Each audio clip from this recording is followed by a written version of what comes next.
সেলিব্রিটিকে সামনে রেখে দল লুটেপুটে খাবে। তৃণমূল কংগ্রেসের যারা কর্মী সমর্থক তাদের মধ্যে একটা প্রশ্ন আমি যেটা বললাম যে সায়ন্তিকা কেন সায়ন্ত গোষ্ঠী মানে হ্যাঁ মানে তাদের প্রশ্ন হচ্ছে যে কেন আমাদের নিজেদের মধ্যে থেকে কাউকে প্রার্থী পাওয়া গেল না, কেন বাইরের থেকে প্রার্থী দিল। এক দুই, তৃণমূলের কাউন্সিলররা এটাও ভয় পাবেন যে সায়ন্তিকা প্রার্থী হচ্ছে, তার মানে দিদির সাথে হটলাইন আছে, মমতা বন্দ্যোপাধ্যায় অভিষেক বন্দ্যোপাধ্যায়ের সাথে সরাসরি সংযোগ আছে। ফলে বরানগরের যদি একটা চুন থেকে পান খসে তাহলে সঙ্গে সঙ্গে রিপোর্ট করবে। ফলে কাউন্সিলররা তো ভয় পাবে। সায়ন্তিকা কখনো কখনো গিয়েছেন, ওর ওর ওইসব গল্প সেলিব্রিটিরা করে, আমি তো এত করেছি, অমুক করেছি তমুক করে। মমতা বন্দ্যোপাধ্যায় যেভাবে মানে রচনা বন্দ্যোপাধ্যায়কে এনেছেন, রচনা কি সত্যি কাজ করবে? রচনা ইতিমধ্যে যে ধরনের বক্তব্য রেখেছে সেটা কি খুব গ্রহণযোগ্য? মানে আমি তোমায় বলছি, ধোয়া ধোয়া নিয়ে ওর যে বক্তব্য বেরিয়েছে যে হুগলি জেলায় কলকারখানা সব বন্ধ হয়ে গেছে, আর ও মানুষকে ইয়ার্কি করে বলছে যে ধোয়া ধোয়া ভরে গেছে, তারপরে আবার দ্বিতীয়বার সেটা সেকেন্ড করেছে।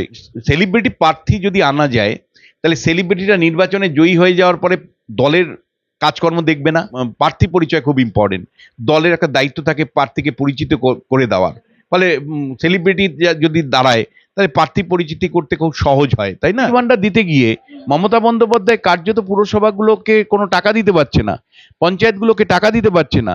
টাকা যদি ঠিক মতন পেতো, আমাদের এই বন্ধু যারা কাউন্সিলর আছেন তারাই কাজ করে দেখিয়ে দিতে পারতো। কিন্তু টাকা রাজ্য সরকার যোগান দিতে পারছে না জন্য কোনো পরিষেবা কিন্তু সঠিকভাবে তারা পৌঁছে দিতে পারছে না। অর্থাৎ কাউন্সিলররা হাত গুটিয়ে বসে আছে টাকার অভাবে। ফলে এই নির্বাচনে সন্দেশখালির মতন ইস্যু, এটা খুব সিরিয়াস লেভেলে তোমার দর্শকদের জন্য বলতে চাই, এ সন্দেশখালির ইস্যু, চাকরি দুর্নীতি, সরকারের অব্যবস্থা, আইন শৃঙ্খলার বেহাল আইন শৃঙ্খলার পরেও বা বেকারত্বের এত বড় জ্বালার পরেও মমতা বন্দ্যোপাধ্যায় যদি 22টা সিট পায়, মানে 50%-এর বেশি সিট পায়, তার সাফল্য মমতা বন্দ্যোপাধ্যায়ের নয়, তার ব্যর্থতাটা হলো বিরোধী দলের। অর্থাৎ আমি খুব পরিষ্কার করে বলতে চাই, এই নির্বাচনের ফলাফলের পরে যদি আবার মমতা বন্দ্যোপাধ্যায় সংখ্যাগরিষ্ঠ আসন পান, তার জন্য দায়ী হবে বিজেপি দল, তার জন্য দায়ী হবে বাম দলগুলো, বিশেষ করে বিজেপি প্রধান বিরোধী দল, তারা দায়ী হবেন।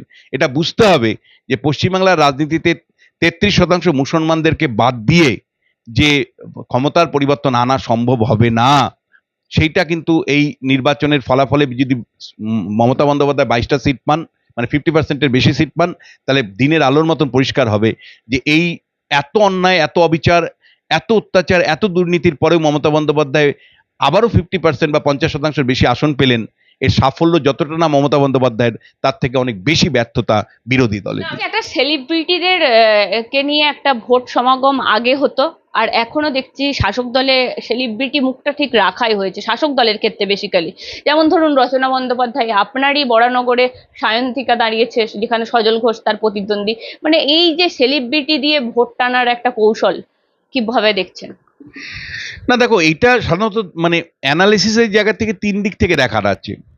একটা হলো যে সেলিব্রিটিদেরকে ব্যবহার করা হয় যেখানে গোষ্ঠীদ্বন্দ্ব আছে। ধরো বরানগরে যদি সায়ন্তিকাকে না দিত, তাহলে একদিকে একাধিক কাউন্সিলর ছিল, আমি নাম বলছি না, তারা দাবিদার ছিলেন।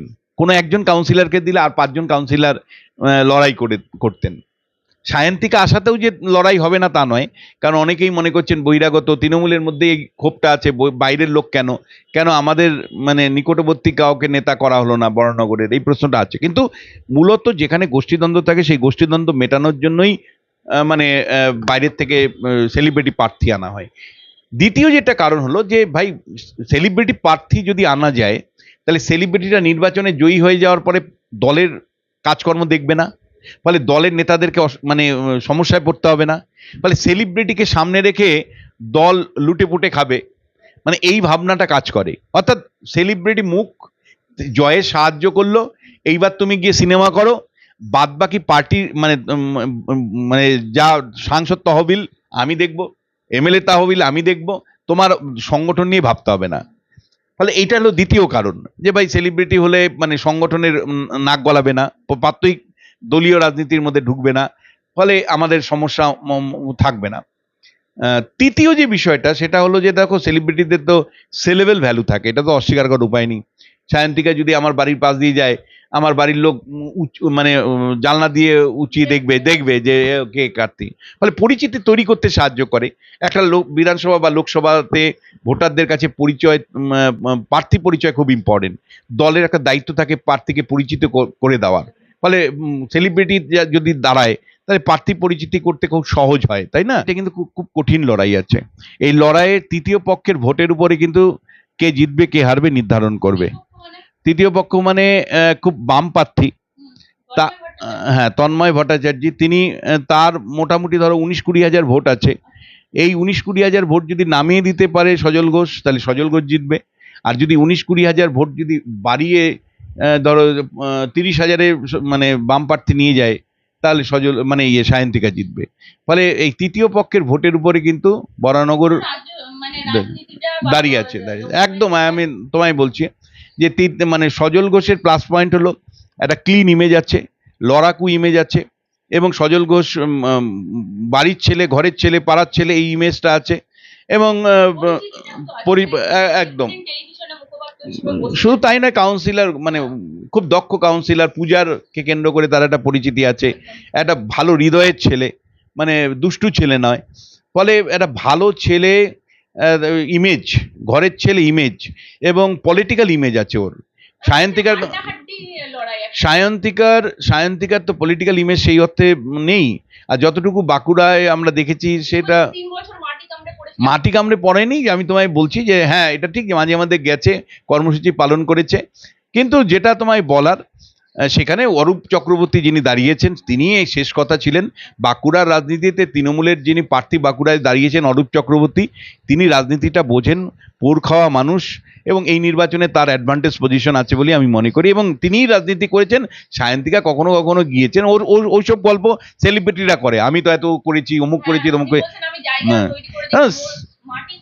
সেলিব্রিটি, শোনো, সেলিব্রিটিরা অনেক কিছু ক্লেম করে, মানে দুদিন ঘুরে বলে আমরা তো নিয়মিত যেতাম, আমি নিয়মিত করতাম, ওইসব গল্প ছাড়ো। যেটা আমি তোমাকে খুব পরিষ্কার, না দেখো, মানে আমাদের কাউন্সিলররাই উন্নয়ন পৌঁছে দিতে পারেনি অনেক ক্ষেত্রে, কারণ তুমি রাস্তাঘাট থেকে শুরু করে যা যেদিকেই তাকাবে সেদিকেই, হ্যাঁ, খোলা ড্রেন, কি কি সমস্যা বরানগর পুরসভা মানে পারেনি কাজ করতে। ধরো 2011 পর্যন্ত, এটা ঠিক 34 বছর বামেরা ছিল, বামেরা পারেনি। বামেদের পরে তৃণমূল 10 সালে যখন নির্বাচনে জয়ী হলো, তৃণমূল নির্বাচনী ইশতেহারে তারা বলেছিল যে পানীয় জলের ব্যবস্থা করবে। এখনো বরানগরের সবচেয়ে বড় প্রবলেম পানীয় জল। এখনো তুমি যদি সকালবেলা দাঁড়াও এখানে, তাহলে দেখবে একটার পর একটা ভারী ভারী, মানে যারা কলকাতা কর্পোরেশন থেকে জল তুলে এনে আমাদের বাড়িগুলোতে সাপ্লাই দেয়, এইরকম ভারী জল কিনতে কিনতে আমরা ক্লান্ত হয়ে গেলাম। ফলে বরানগরের প্রথম যে প্রবলেম সেটা হলো বিভিন্ন ওয়ার্ডে জলের যে সমস্যা সেটা মেটাতে ব্যর্থ হয়েছে বরানগর পুরসভা। দ্বিতীয় যেটা, সেটা খুব পরিষ্কার করে বলতে চাই, রাস্তাঘাট শুরুতে 10 সালে যখন এসেছিল খুব ভালো চেষ্টা করেছিল, স্বাগত জানিয়েছিলাম আমরা, কিন্তু মানে রাস্তাঘাটের অবস্থা, বিহাল রাস্তাঘাটের অবস্থা, সেটা মানে বলাই বাহুল্য। থার্ড যেটা, সেটা হলো মানে যেভাবে বাড়িঘর নির্মাণ হয়েছে, যে রাস্তা 5 ফুটে সেখানে 10 তলা বিল্ডিং, 5 তলা বিল্ডিং, 7 তলা বিল্ডিং, হ্যাঁ, এইরকম মানে ইলিগাল বিল্ডিং এর যে কনস্ট্রাকশনের অভিযোগ গার্ডেন নিচে তুমি শুনেছো, সেই রকম প্রচুর বিল্ডিং তৈরি হয়েছে, যে বিল্ডিংগুলো নিয়ে মানুষের সংশয় আছে, প্রশ্ন আছে।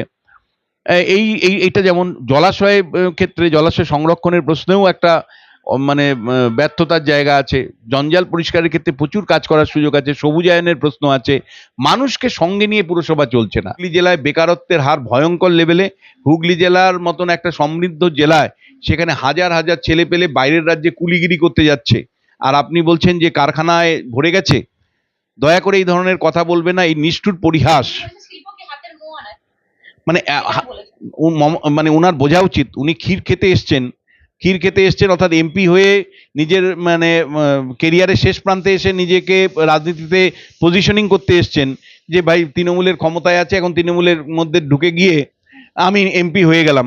আর তৃণমূলের যারা নেতা হুগলি জেলায় প্রাণপাত করছে, তাদের কোনো চান্স নেই। মমতা বন্দ্যোপাধ্যায়ের কথাও আমি মাঝে মাঝে ভাবি যে দলটা হয়েছিল তৃণমূল কংগ্রেস, তৃণমূল মানে গ্রাসরুট পার্টি, অথচ গ্রাসরুটে যারা কাজ করে হুগলি জেলায় একাধিক নেতাকে আমি জানি রাত দিন তারা পরিশ্রম করে, তাদের প্রার্থী করেনি।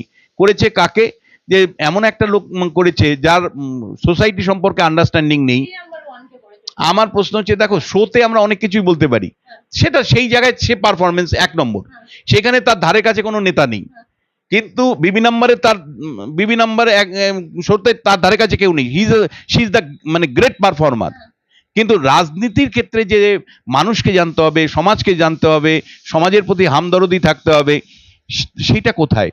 বরঞ্চ এই ধরনের সেলিব্রিটিরা ক্ষীর খেয়ে বেরিয়ে যায়, আর স্থানীয় নেতাদের উপরে চাপ পড়ে যে তোমার নেত্রী কোথায়। যেমন এখন বিজেপির নেতাদেরকে জবাবদিহি করতে হয়, লকেট 5 বছর কি করেছে, আগামী 5 বছর পরে তো এই বিজেপির নেতাদের, এই তৃণমূল নেতাদের বলতে হবে যে এই রচনা বন্দ্যোপাধ্যায় কি করেছে।